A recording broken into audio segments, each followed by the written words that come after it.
जी महाराज की जय। श्री उमापति महादेव जी की जय। श्री दुर्गा माता की जय। एकादश अध्याय देवताओं द्वारा देवी की स्तुति तथा देवी द्वारा देवताओं को वरदान। मैं भुवनेश्वरी देवी का ध्यान करता हूँ। उनके श्रीअंगों की शोभा प्रभात काल के सूर्य के समान है और मस्तक पर चंद्रमा का मुकुट है।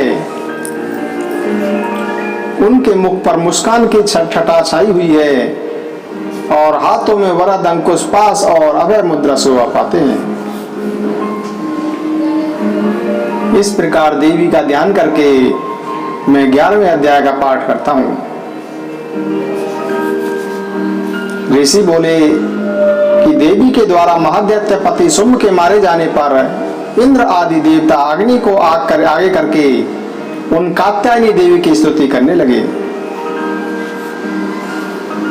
उस समय अभिष्ट की प्राप्ति होने से उनके मुख कमल दमक उठे थे, जिनकी चमक से दिशाएं भी जगमगा उठी थी।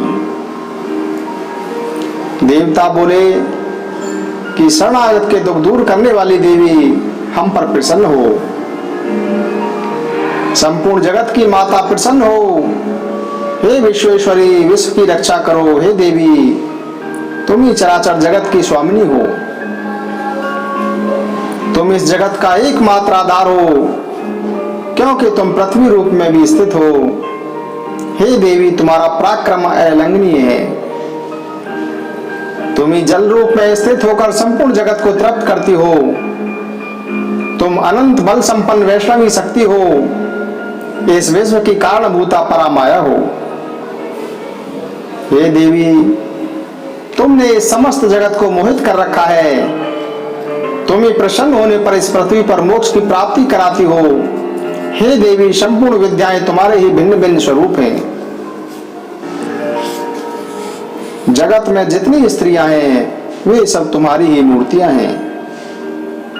हे जगदम्बे, एकमात्र तुमने ही इस विश्व को व्याप्त कर रखा है। तुम्हारी स्तुति क्या हो सकती है? तुम तो स्तवन से परे एवं परावाणी हो। जब तुम सर्वस्वरूपा देवी, स्वर्ग तथा मोक्ष प्रदान करने वाली हो, तब इसी रूप में तुम्हारी स्तुति हो गई। तुम्हारी स्तुति के लिए इससे अच्छी उक्तियां और क्या हो सकती है? सब लोगों के हृदय में बुद्धि रूप से विराजमान तथा स्वर्ग एवं मोक्ष प्रदान करने वाली नारायणी देवी, तुम्हें नमस्कार है।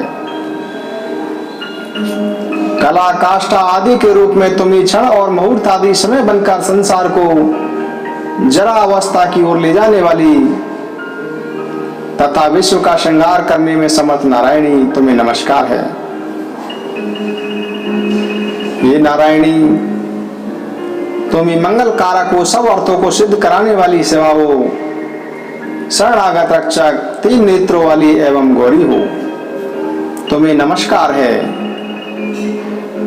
तुम सृष्टि पालन और संहार की शक्ति भूता सनातनी देवी, गुणों का आधार और सर्वगुणमयी हो। हे नारायणी देवी, तुम्हें नमस्कार है। शरण में आए हुए दीन दुखियों की रक्षा में संलग्न सबके संकट दूर करने वाली नारायणी देवी, तुम्हें नमस्कार है। हे नारायणी, तुम ब्राह्मणी का रूप धारण करके हंसों से जुते हुए विमान पर बैठती तथा कुश मिश्रित जल छिड़कती रहती हो, तुम्हें नमस्कार है। माहेश्वरी रूप से त्रिशूल, चंद्रमा और सर्प को धारण करने वाली, महावृषभ पर बैठने वाली नारायणी, तुम्हें नमस्कार है। मोरों और मुर्गों से घिरी रहने वाली तथा महाशक्ति धारण करने वाली, पाप रहित कोमारी रूप धारणी नारायणी, तुम्हें नमस्कार है। शंख, चक्र, गदा और धनुष आदि उत्तम आयुधों को धारण करने वाली वैष्णवी शक्ति रूपा नारायणी, तुम प्रसन्न हो, तुम्हें नमस्कार है। हाथ में भयानक महाचक्र लिए और दाढ़ों पर धरती को उठाए वराई रूप धारणी शिवे नारायणी तुम्हें नमस्कार है। भयंकर नरसिंह रूप से दैत्यों के वध के लिए उद्योगशील तथा त्रिलोकी की रक्षा में संलग्न रहने वाली नारायणी तुम्हें नमस्कार है। मस्तक पर किरीट, हाथ में महाद वज्र धारण करने वाली, सहस्र नेत्रों के कारण उदय दिखाई देने वाली और वृतासुर के प्राण हरने वाली इंद्र शक्ति रूपा नारायणी तुम्हें नमस्कार है। शिवदूती रूप से दैत्यों की विशाल सेना का संहार करने वाली, भयंकर रूप धारण तथा विकट गर्जना करने वाली नारायणी तुम्हें नमस्कार है। दाढ़ों के कारण विकराल मुख वाली मुंड माला से शोभायमान मुंड मर्दनी चामुंडा नारायणी तुम्हें नमस्कार है। लक्ष्मी, लज्जा, महाविद्या, श्रद्धा, पुष्टि, स्वधा, ध्रुवा, महारात्रि तथा महाविद्या रूपा हे नारायणी तुम्हें नमस्कार है। मेधा, सरस्वती, श्रेष्ठा, ऐश्वर्य रूपा पार्वती महाकाली, संयम परायणा तथा सबकी अधीश्वरी रूपणी नारायणी तुम्हें नमस्कार है। सर्वस्वरूपा, सर्वेश्वरी तथा सब प्रकार की शक्तियों से संपन्न दिव्य रूपा दुर्गे देवी, सब भय से हमारी रक्षा करो तुम्हें नमस्कार है। हे कात्यायनी देवी, यह 3 नेत्रों से विभूषित तुम्हारा सुंदर मुख सब भयों से हमारी रक्षा करे तुम्हें नमस्कार है। हे भद्रकाली, भड़कती हुई अग्नि की ज्वालाओं से विकराल प्रतीति होने वाला, भयंकर असुरों का श्रृंगार करने वाला तुम्हारा त्रिशूल भय से हमें बचाए तुम्हें नमस्कार है। हे देवी, जो अपनी ध्वनि से संपूर्ण जगत को व्याप्त करके दैत्यों के तेज नष्ट किए देता है, वह तुम्हारा घंटा हम लोगों की पापों से उसी प्रकार रक्षा करे जैसे माता अपने पुत्रों को पापों से बचाती है। ये चंडी के देवी, तुम्हारा खड़ग जो असुरों के रक्त और चर्बी से लथपथ हो रहा है, हमारा मंगल करे हम तुम्हें नमस्कार करते हैं। हे देवी, तुम प्रसन्न होने पर सब लोगों को नष्ट कर देती हो और कुपित होने पर मनोवांछित सभी कामनाओं का नाश कर देती हो। जो लोग तुम्हारी शरण में जा चुके हैं उन पर विपत्ति तो आती ही नहीं। तुम्हारी शरण में गए हुए मनुष्य दूसरों को आश्रय देने वाले हो जाते हैं। हे देवी अंबिके, तुमने अपने स्वरूप को नाना प्रकार के रूपों में व्यक्त करके जो इन महादैत्यों का संहार किया है, वह सब दूसरी कौन कर सकती थी। विद्याओं में ज्ञान को प्रकाशित करने वाले, शास्त्रों में तथा वेदों में तुम्हारे सिवा और किसका वर्णन है। तुमको छोड़कर दूसरी कौन ऐसी शक्ति है जो इस विश्व को अज्ञान में घोर अंधकार से पूर्ण ममता रूपी घड़े में निरंतर भटका रही हो। जहां राक्षस, भयंकर विष वाले सर्प, शत्रु लुटेरों की सेना और दावानल हो, वहां तथा समुद्र के बीच में भी साथ रहकर तुम विश्व की रक्षा करती हो। हे विश्वेश्वरी देवी, तुम विश्व का पालन करती हो, विश्व रूपा होकर विश्व को धारण करती हो। तुम भगवान विश्वनाथ की भी वंदनीय हो। जो लोग भक्ति पूर्वक तुम्हारे सामने मस्तक झुकाते हैं, वे संपूर्ण विश्व को आश्रय देने वाले होते हैं। हे देवी, तुम प्रसन्न हो। जैसे इस समय असुरों का वध करके तुमने हमारी रक्षा की है, उसी प्रकार सदा हमें शत्रुओं के भय से बचाओ।